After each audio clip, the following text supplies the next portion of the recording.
Chapter 5 The Tale of the 5 Laws of Gold. A bag heavy with gold, or a clay tablet carved with words of wisdom, if thou hadst thy choice, which wouldst thou choose? By the flickering light from the fire of desert shrubs, the sun-tanned faces of his listeners gleamed with interest. "The gold! The gold!" chorused the 27. Old Calabab smiled knowingly. "Hark!" he resumed, raising his hand. "Hear the wild dogs out there in the night. They howl and wail because they are lean with hunger. Yet feed them, and what do they? Fight and strut. Then fight and strut some more, giving no thought to the morrow that will surely come. Just so it is with the sons of men. Give them a choice of gold and wisdom. What do? Ignore the wisdom and waste the gold. On the morrow they wail because they have no more gold. Gold is reserved for those who know its laws and abide by them." Calabab drew his white robes close about his lean legs, for a cool night wind was blowing. "Because thou hast served me faithfully upon our long journey, because thou cared well for my camels, because thou toiled uncomplainingly across the hot sands of the desert, because thou fought bravely the robbers that sought to despoil my merchandise, I will tell thee this night the tale of the 5 laws of gold, such a tale as thou never hast heard before. Hark ye with deep attention to the words I speak, for if you grasp their meaning and heed them, in the days that come thou shalt have much gold." He paused impressively. Above, in a canopy of blue, the stars shone brightly in the crystal-clear skies of Babylonia. Behind the group loomed their faded tents tightly staked against possible desert storms. Beside the tents were neatly stacked bales of merchandise covered with skins. Nearby, the camel herd sprawled in the sand, some chewing their cuds contentedly, others snoring in hoarse discord. "Thou hast told us many good tales, Calabab," spoke up the chief packer. "We look to thy wisdom to guide us upon the morrow, when our service with thee shall be at an end." "I have but told thee of my adventures in strange and distant lands, but this night I shall tell thee of the wisdom of Arkad, the wise rich man." "Much have we heard of him," acknowledged the chief packer, "for he was the richest man that ever lived in Babylon." "The richest man he was, and that because he was wise in the ways of gold, even as no man had ever been before him. This night shall I tell of his great wisdom, as it was told to me by Namasir his son, many years ago in Nineveh, when I was but a lad. My master and myself had tarried long into the night in the palace of Namasir. I had helped my master bring great bundles of fine rugs, each one to be tried by Namasir until his choice of colors was satisfied. At last he was well pleased and commanded us to sit with him and to drink a rare vintage, odorous to the nostrils and most warming to my stomach, which was unaccustomed to such a drink. Then did he tell us this tale of the great wisdom of Arkad, his father, even as I shall tell it to you. In Babylon, it is the custom, as you know, that the sons of wealthy fathers live with their parents in expectation of inheriting the estate. Arkad did not approve of this custom. Therefore, when Namasir reached man's estate, he sent for the young man and addressed him. "My son, it is my desire that thou succeed to my estate. Thou must, however, first prove that thou art capable of wisely handling it. Therefore, I wish that thou go out into the world and show thy ability both to acquire gold and to make thyself respected among men. To start thee well, I will give thee 2 things of which I myself was denied when I started as a poor youth, to build up a fortune. First, I give thee this bag of gold. If thou use it wisely, it will be the basis of thy future success. Second, I give thee this clay tablet, upon which is carved the 5 laws of gold. If thou dost but interpret them in thy own acts, they shall bring thee competence and security. 10 years from this day come thou back to the house of thy father, and give account of thyself. If thou prove worthy, I will then make thee the heir to my estate.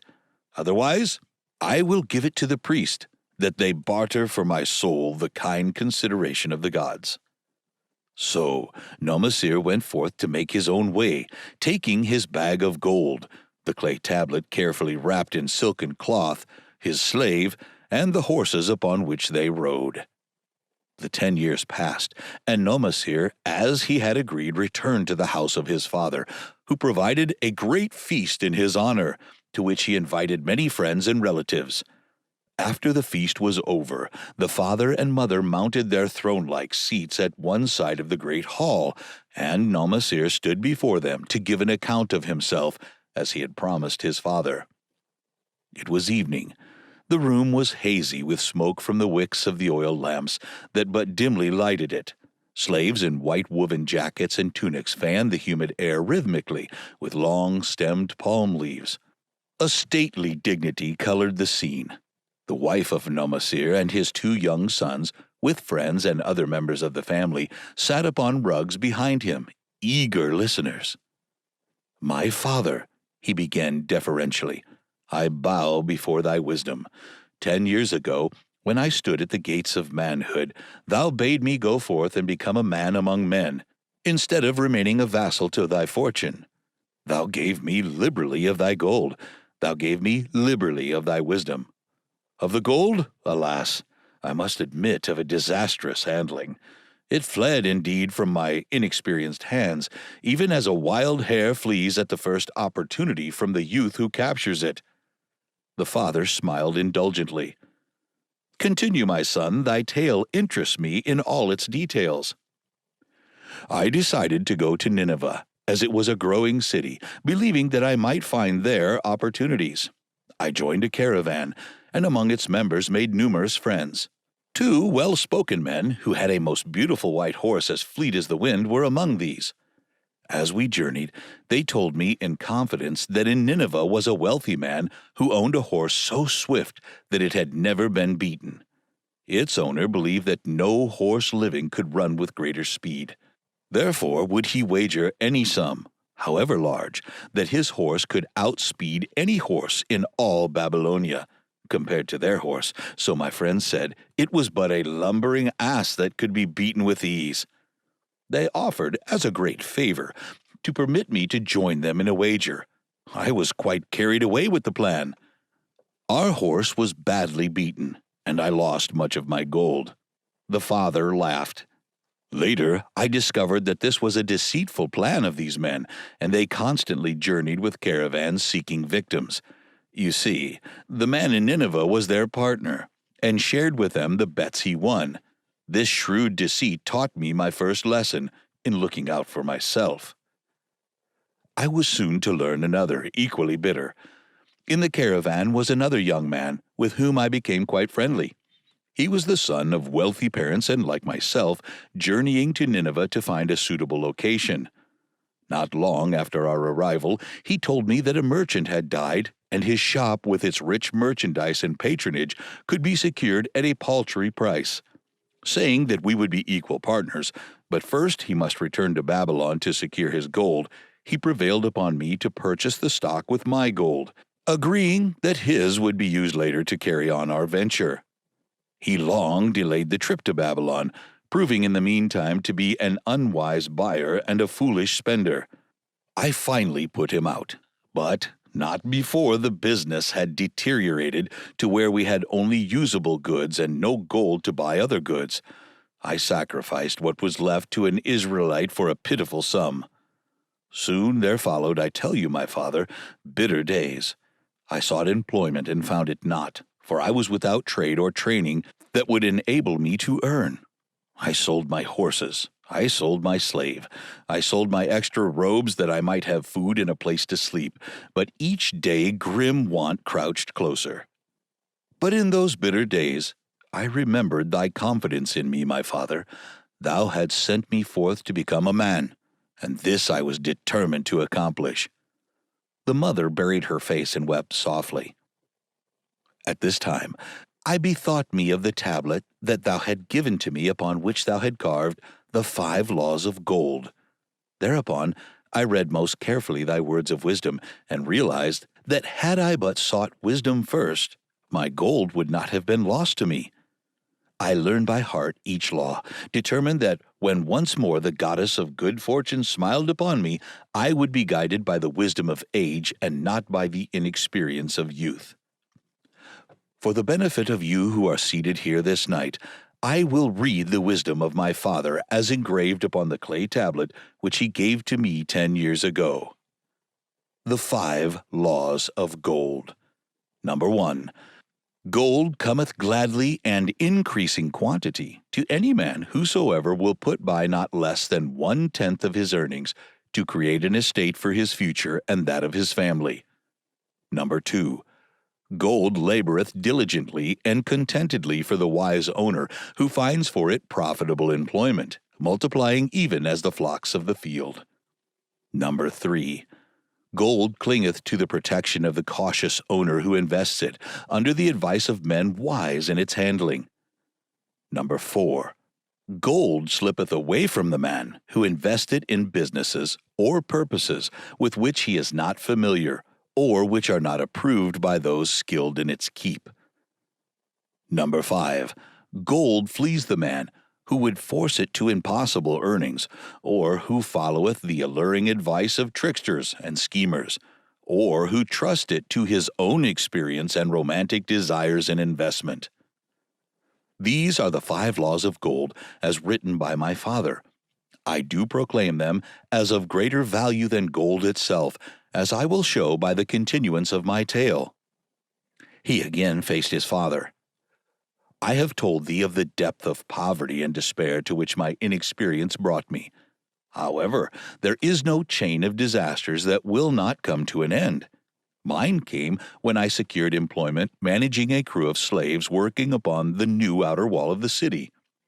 Profiting from my knowledge of the first law of gold, I saved a copper from my first earnings, adding to it at every opportunity until I had a piece of silver. It was a slow procedure, for one must live. I did spend grudgingly, I admit, because I was determined to earn back before the 10 years were over as much gold as you, my father, had given to me. One day, the slave master with whom I had become quite friendly said to me, "Thou art a thrifty youth who spends not wantonly what he earns. Hast thou gold put by that is not earning?" "Yes," I replied. "It is my greatest desire to accumulate gold, to replace that which my father gave to me, and which I have lost." "'Tis a worthy ambition, I will grant. And do you know that the gold which you have saved can work for you and earn much more gold?" "Alas, my experience has been bitter, for my father's gold has fled from me, and I am in much fear lest mine own do the same." "If thou hast confidence in me, I will give thee a lesson in the profitable handling of gold," he replied. "Within a year, the outer wall will be complete, and ready for the great gates of bronze that will be built at each entrance, to protect the city from the king's enemies. In all Nineveh there is not enough metal to make these gates, and the king has not thought to provide it. Here is my plan. A group of us will pool our gold and send a caravan to the mines of copper and tin, which are distant, and bring to Nineveh the metal for the gates. When the king says, 'Make the great gates,' we alone can supply the metal, and a rich price he will pay. If the king will not buy from us, we will yet have the metal which can be sold for a fair price." In his offer, I recognized an opportunity to abide by the 3rd law and invest my savings under the guidance of wise men. Nor was I disappointed. Our pool was a success, and my small store of gold was greatly increased by the transaction. In due time, I was accepted as a member of this same group in other ventures. They were men wise in the profitable handling of gold.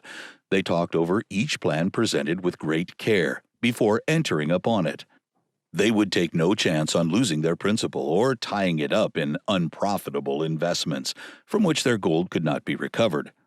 Such foolish things as the horse race and the partnership into which I had entered with my inexperience would have scant consideration with them.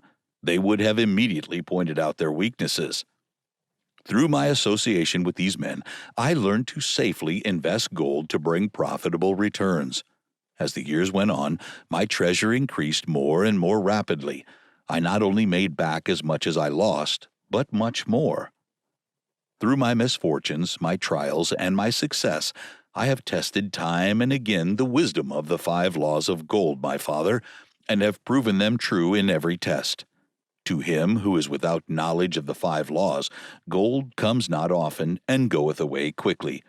But to him who abideth by the 5 laws, gold comes and works as his dutiful slave. Nomasir ceased speaking and motioned to a slave in the back of the room. The slave brought forward, one at a time, 3 heavy leather bags. One of these Nomasir took and placed upon the floor before his father, addressing him again. Thou did give to me a bag of gold, Babylon gold. Behold, in its place I do return to thee a bag of Nineveh gold of equal weight. An equal exchange, as all will agree. Thou didst give to me a clay tablet inscribed with wisdom. Behold, in its stead I do return 2 bags of gold. So saying, he took from the slave the other 2 bags, and likewise placed them upon the floor before his father. This I do to prove to thee, my father, of how much greater value I consider thy wisdom than thy gold. Yet, who can measure in bags of gold the value of wisdom? Without wisdom, gold is quickly lost by those who have it. But with wisdom, gold can be secured by those who have it not, as these 3 bags of gold do prove.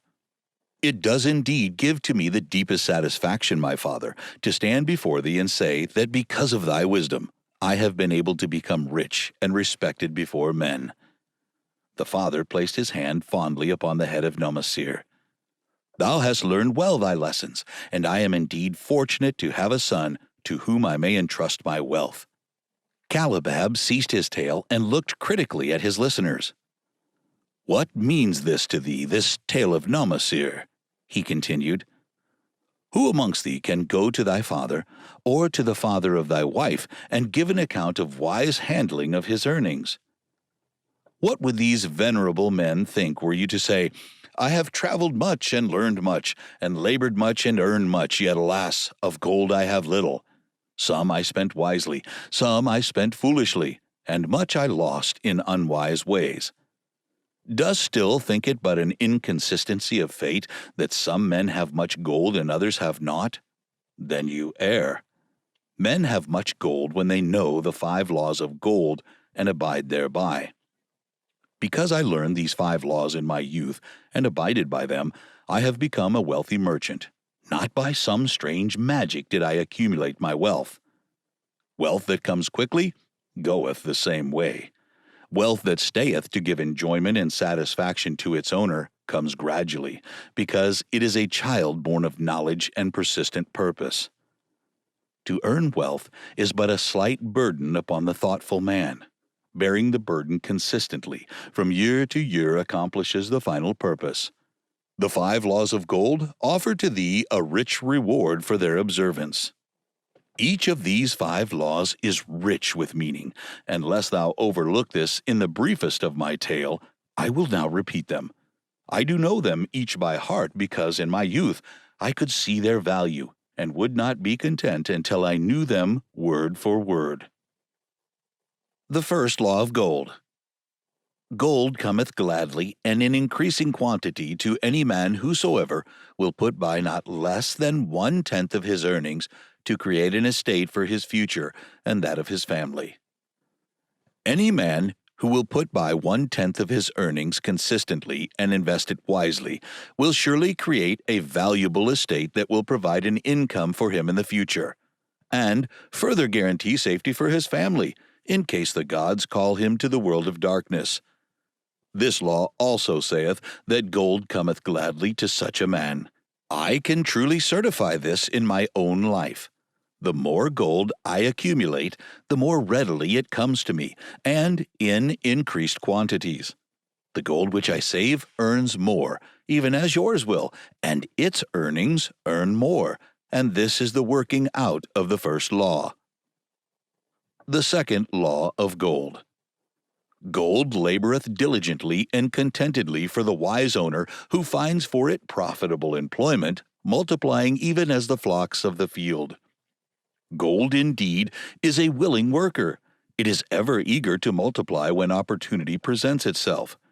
To every man who hath a store of gold set by, opportunity comes for its most profitable use. As the years pass, it multiplies itself in surprising fashion. The third law of gold. Gold clingeth to the protection of the cautious owner, who invests it under the advice of wise men in its handling. Gold indeed clingeth to the cautious owner, even as it flees the careless owner. The man who seeks the advice of men wise in handling gold soon learneth not to jeopardize his treasure, but to preserve it in safety, and to enjoy in contentment its consistent increase. The fourth law of gold. Gold slippeth away from the man who invests it in businesses or purposes with which he is not familiar, or which are not approved by those skilled in its keep. The man who hath gold, yet is not skilled in its handling, many uses for it appear most profitable. Too often these are fraught with danger of loss, and if properly analyzed by wise men, show small possibility of profit. Therefore, the inexperienced owner of gold who trusts to his own judgment and invests it in business or purpose with which he is not familiar, too often finds his judgment imperfect, and pays with his treasure for his inexperience. Wise indeed is he who investeth his treasures under the advice of men skilled in the ways of gold. The fifth law of gold. Gold flees the man who would force it to impossible earnings, or who followeth the alluring advice of tricksters and schemers, or who trusts it to his own experience and romantic desires in its investment. Fanciful propositions that thrill like adventure tales always come to the new owner of gold. These appear to endow his treasure with magic powers that will enable it to make impossible earnings. Yet heed ye the wise men, for verily they know the risk that lurk behind every plan to make great wealth suddenly. Forget not the rich men of Nineveh, who would take no chance of losing their principal or tying it up in unprofitable investments. This ends my tale of the 5 laws of gold. In telling it to thee, I have told the secrets of my own success. Yet they are not secrets but truths, which every man must first learn and then follow who wishes to step out of the multitude that, like yon wild dogs, must worry each day for food to eat.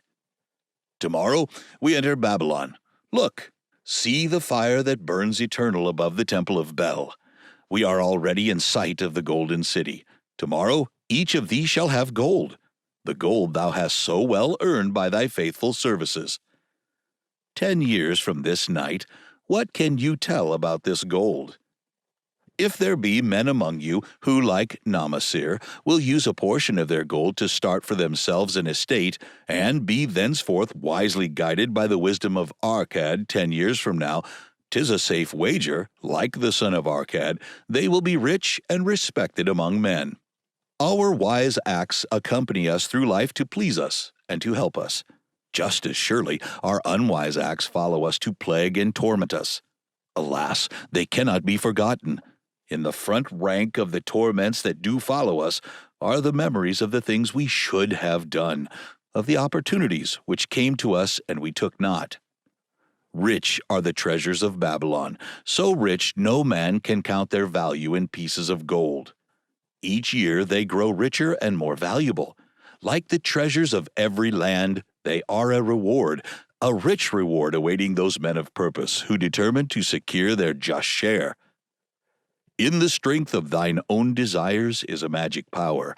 Guide this power with the knowledge of the 5 laws of gold, and thou shalt share the treasures of Babylon.